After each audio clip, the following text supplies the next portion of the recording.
morning. Welcome to St. Peter's in Hove. I'm Father Alexander, and it's time for our 283rd step in our walking tour through the Bible. And we've come to the end of the prophecy of Jeremiah. I do realize about the last 10 chapters, from 46 to 52, I'm skipping over. They are a series of denunciations of the various tribes and kingdoms and empires that surround Israel, and they're a bit repetitive and they're really, I have to be honest here, a bit boring. But what I do want to talk about is chapter 52, the final chapter, which is marked in my Jerusalem Bible as the appendix. And it sums up the destruction of Jerusalem and the death of King Zedekiah and the death also of his uncle, King Jehoiakim. Now, Jehoiakim had been overthrown for rebellion and carted off to Babylon. Zedekiah then became king. He rebelled and he was punished even more severely. I think that Jeremiah, to sum him up, is a very unpopular prophet. He was unpopular in his own day. That's why they put him down the well. They would not listen to what he said. And of course, his words came true. Because they refused to listen, therefore the kingdom was destroyed. He's an unpopular prophet in our own day because he is so unrelentingly negative. Well, he had a lot to be negative about. He constantly criticizes the people for their failure to adhere to the one true God.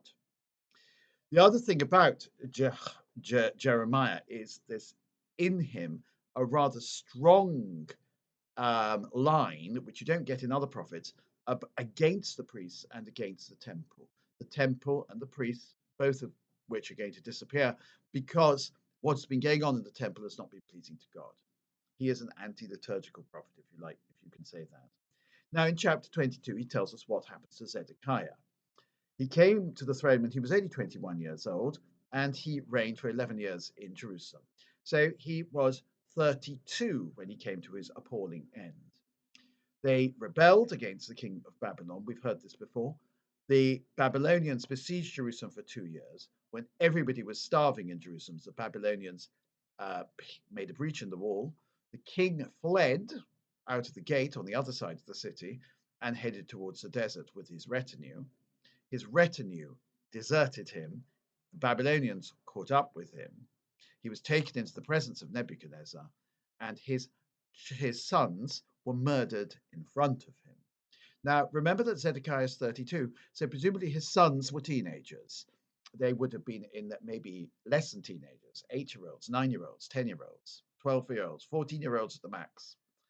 So he sees his own children killed in front of him, and that's the last thing he sees, because then they poke out his eyes, and then they deport him to Babylon in chains. And there he dies as a prisoner.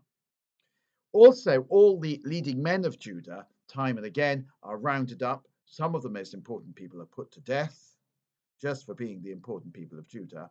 Others are deported. And Jeremiah gives us a list of the various deportations that took place and how many people were deported. And he says in verse 30 of chapter 52, in all, 4,600 persons were deported. The less important people were left in peace to be ploughmen and so on and vine dressers in the land, but the most important people, the aristocracy and also the artisans, they were deported. So Judea is left as a wilderness. And of course, the city is burnt down. They enter the city and they burn it down and they destroy the temple. They melt down all the bronze. And then he also gives us what they did to the temple. The temple is despoiled. And we're told in verse 17, the Chaldeans broke up the bronze pillars from the temple of the Yahweh, the wheeled stands, and the bronze sea, which were in the temple of the Lord, and took all the bronze away to Babylon. So the bronze, which is important, is melted down. They also took the ash containers, the scoops, the knives, the sprinkling bowls, the incense bowls, and all the bronze furnishings used in worship. So they emptied the sacristy, to put it in modern terms. The commander of the guard also took the bowls, the censers, the sprinkling bowls, the ash containers, the lampstands, the goblets, and the saucers. Everything that was made of gold, everything made of silver. Doesn't talk about what happens to the Ark of the Covenant. Presumably that is destroyed. What is the point about this? Oh, yes. And then later on, there is a slight lifting of the mood because the disgraced King Jehoiakim, who's not been blinded, taken out of prison, he's made a pensioner of the King of Babylon, and he eats at the King of Babylon's table for the rest of his days. Now, I think that this has a very important message for us. This whole chapter, it's saying this: do not be attached to places, do not be attached to things, do not be attached to sacred things, do not be attached to monarchs or great men or to priests or to the usual way of doing things. Year zero may be round the corner. If you are called to live through year zero, then that is what God is calling you to do. He's asking you not to lament the past. What is past is past. We must let the past go. Now, I don't want to say that at all that we should junk our traditions. What I am saying, though, is that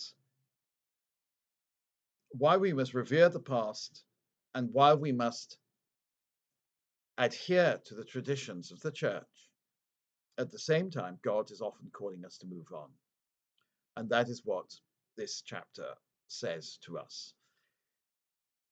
We can't be attached to the institutions that we have. A lot of our buildings will be like the temple in Jerusalem. They will no longer be there in a few years' time. The real sadness is, and it is a sadness, there's no doubt about it, at least one of the churches in which I've served in this diocese is now slated for demolition. That's really rather sad, particularly as it was a perfectly nice church, but it was also the home of a vibrant community. That community will be dispersed. They will go to other churches. That, I think, is rather sad, but that is somehow or another what God is asking us to do. He's asking us to abandon our very strong desire to maintain structures at all costs. Now, what happens to the Jews after the destruction of the temple, after their exile in Babylon? They are restored to the land, but they are different sort of people when they're restored to the land. It's true, they rebuild the temple. Then, of course, they lose the temple again. Then they become, if you like, even more different. People without a temple, people without a land. We too must be like people without a temple, people without a land. We mustn't be over attached to what we've inherited. Sometimes we have to relinquish our inheritance. So I think, and the other thing is, of course, we are obviously attached to the great people of our tradition, the saints. We're attached to the saints. But let us not put our trust in princes such as Zedekiah and Jehoiakim. Let us not look for Messiah figures. Let us not place our clergy or our bishops on a pedestal. Let us realize that sometimes we have to do without effective leadership. We cannot, it's true, Moses was a great leader, and Moses led the people through the desert for 40 years. And if it hadn't been for Moses, well, goodness knows what would have happened. We're constantly hoping, perhaps, for a Moses figure to lead us through the difficulties we face. But sometimes I fear there is no Moses figure. We are left like sheep without a shepherd. And the people who were deported to Babylon must have felt like sheep without a shepherd. Our only leader is the Lord. We must put our trust in the Lord and in the Lord alone. Well, there is the book of Jeremiah, a depressing book. Yeah, I think it is depressing. There's no two ways about that. Depressing because God speaks and people don't listen. That's depressing. And people bring punishment upon themselves. That's depressing. We've got to ask ourselves, how much have we listened to the voice of God? And are our present difficulties a result of our not listening to the voice of God. The voice of God is clear to us through the Holy Scriptures. He's telling us to keep to his law and to keep to his practices. He's telling us to adhere to, well, obviously the moral law, the Ten Commandments, but also to proper liturgical practices. If we don't listen, we will be like sheep without a shepherd. So God, if he punishes us, wants us from the punishment to learn. What are we learning? Well, perhaps if you've been following these videos, not very much, because I've been not so keen on the prophet Jeremiah, but he is trying to teach us something.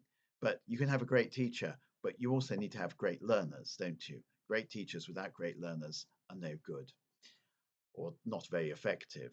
We need to learn from the Lord. All the best. Bye.